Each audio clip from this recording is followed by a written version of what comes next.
some could argue that that could even be considered late. It depends, right? If, for example, if you're training a young black boy to play basketball, 15 is late. You Yeah. know, if you hear about an NBA player who started playing at 15, that means he's Akeem Olajuwon. I think Olajuwon did. You have to be super talented. Yeah. You start playing basketball when you're 5 or 6, 4, 3. You know what I mean? Right. Football, same thing.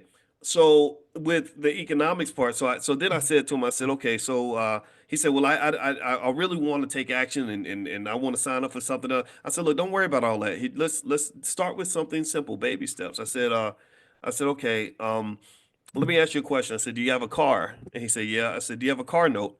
He said, yeah. And I said, well, do you mind if I ask how much it is? And he said, $900. And I said, okay. And I said, all right, so um, let me ask you another question. Do you love your kids as much as you love your car?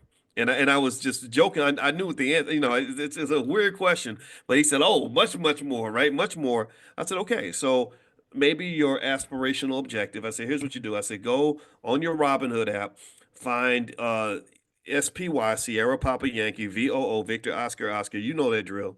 And I said, so your goal at some point, my assignment for you is get to the point where you can put as much money into that account as you put toward the car note because your family's future is more important than the future of the car dealer that you're giving that money to. You're paying him on time every month. You got to pay your family on time, pay yourself on time.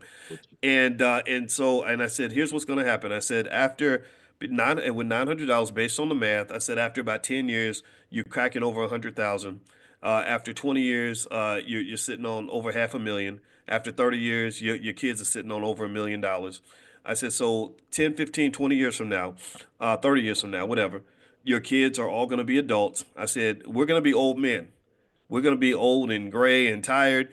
Their lives will kind of just be beginning. And I said, so what you do is you teach them now basic things. Don't even take them to a finance class if you don't want to. You can, but you don't have to. Just teach them to stick together. Teach them to love each other. Teach them the value of family. Their family will, should stick together, work together, build together. I said that way they won't be tempted to just get caught up in the rut of everybody scrambling to go get their own little job. They won't be chasing black jobs. They'll be chasing black wealth. And so they instead of turning away from each other, saying, I got to go to work, they'll turn toward each other and say, let's get to work. Right. And then at that point, they take that, they say, okay, dad left us 1.5 million or whatever, right, over the last 30 years. Let's go ahead and get that business going. And that's how you create financial security for them.